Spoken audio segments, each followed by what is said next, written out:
दोस्तों, रामायण हम सब ने देखी है। रावण के वध के लिए भगवान राम ने धरती पर अवतार लिया था और उसका वध किया था। रावण के वध से पहले उसकी लंका में राम की सेना और रावण की सेना में भयंकर युद्ध चला, जिसमें रावण का बेटा मेघनाद भी शामिल था।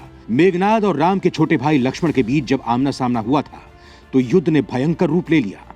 दोनों ही शक्तिशाली योद्धा थे और एक दूसरे पर एक से खतरनाक अस्त्र शस्त्र का प्रयोग कर रहे थे।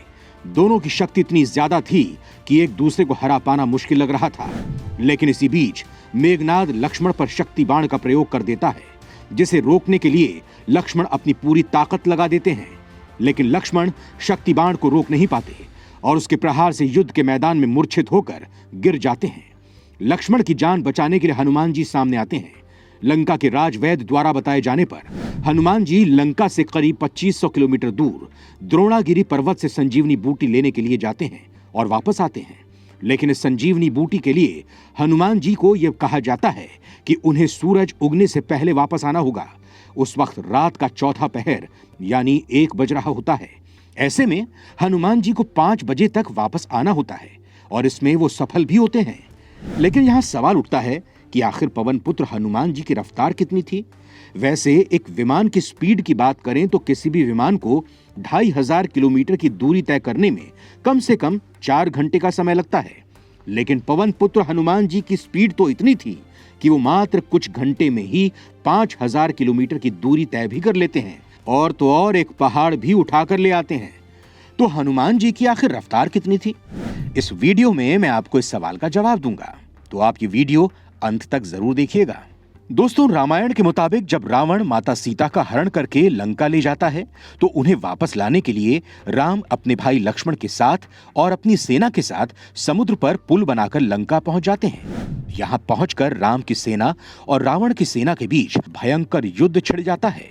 यहां रावण किसी भी हालत में युद्ध जीतना चाहता था। इसे लेकर मेघनाद अपनी कुलदेवी की तपस्या शुरू कर देता है, जिससे वो ज्यादा से ज्यादा ताकत हासिल कर सके।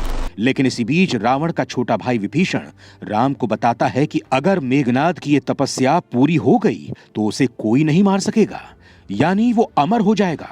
इसके लिए मेघनाद की तपस्या को भंग करना जरूरी है। इसके लिए उसे युद्ध के लिए ललकारना ही पड़ेगा। उसके बाद लक्ष्मण मेघनाद की तपस्या को भंग करने में लग जाते हैं और अलग अलग तरीकों से उसकी तपस्या को भंग करने में सफल हो जाते हैं। लेकिन मेघनाद की तपस्या को भंग करते करते रात का समय हो जाता है। उस वक्त युद्ध के लिए सूर्य उदय का इंतजार करना पड़ता था और सूरज ढलने पर युद्ध बंद हो जाता था। लेकिन इसके बावजूद भी भगवान राम के छोटे भाई लक्ष्मण रात में ही मेघनाद को युद्ध के लिए ललकारते हैं। जब लक्ष्मण युद्ध के लिए मेघनाद को कहते हैं तब रात्रि का दूसरा पहर चल रहा होता है। यहां आपको बता दें कि जब सूर्य ढलता है तब रात्रि का पहला पहर शुरू होता है और जब सूरज निकलता है तो रात्रि का चौथा पहर खत्म हो जाता है। यानी कि इस तरह 12 घंटों में रात्रि के 4 पहर होते हैं, जिसमें हर पहर में 3 घंटे होते हैं।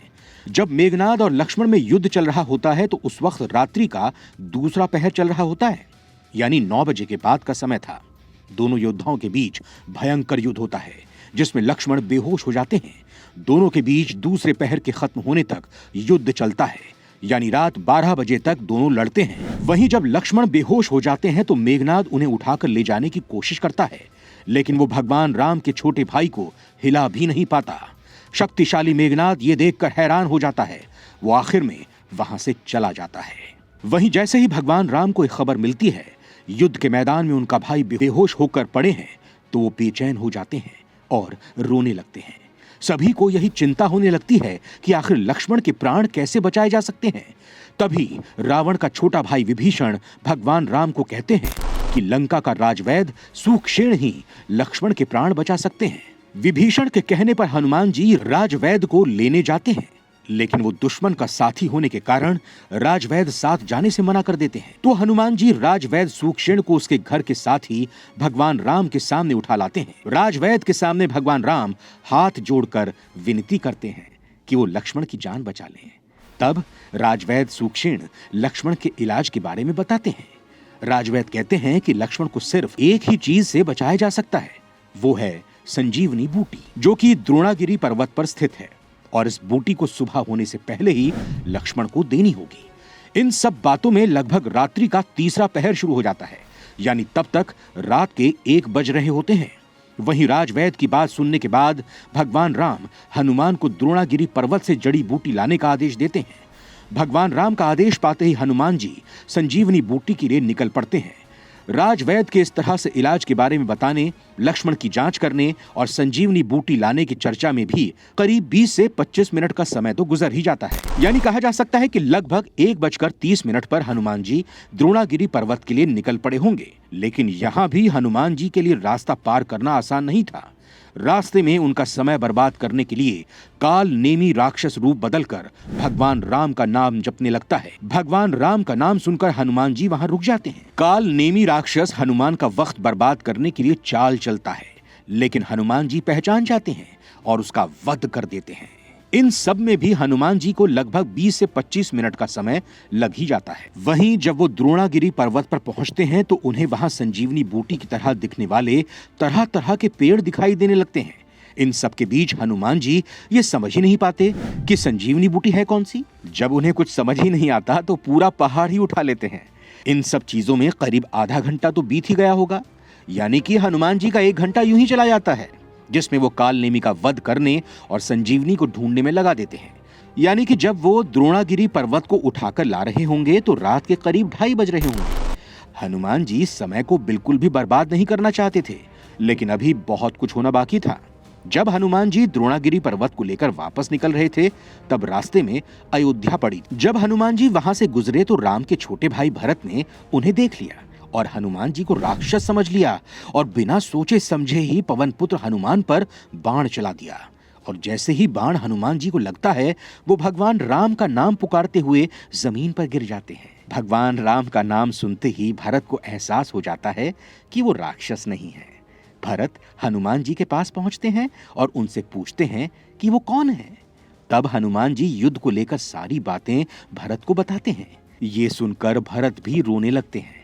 वो तुरंत ही हनुमान जी का इलाज कराते हैं और उन्हें लंका की ओर भेज देते हैं। यहाँ भी एक अनुमान के मुताबिक हनुमान जी के इलाज होने, युद्ध के बारे में बताने, इन सब में आधा घंटा तो बीत ही गया होगा। यानी कि हनुमान जी के 2.5 घंटों में 30 मिनट भी चले गए थे। अब उनके पास 2 घंटे ही बचे थे, जिसमें उन्हें लंका से द्रोणागिरी पर्वत तक आना और जाना दोनों को पूरा करना था। यानी कि 2 घंटे में हनुमान जी ने 5000 किलोमीटर का सफर तय किया था। इस तरह से उनके उड़ने की रफ्तार का पता लगाया जाए तो वो 2500 प्रति घंटे की रफ्तार से उड़े थे। यानी कि एक बंदूक से निकलने वाली गोली से भी कहीं ज्यादा की स्पीड थी। आज के जमाने के एडवांस फाइटर जेट की रफ्तार जितनी है उतनी हनुमान जी की थी।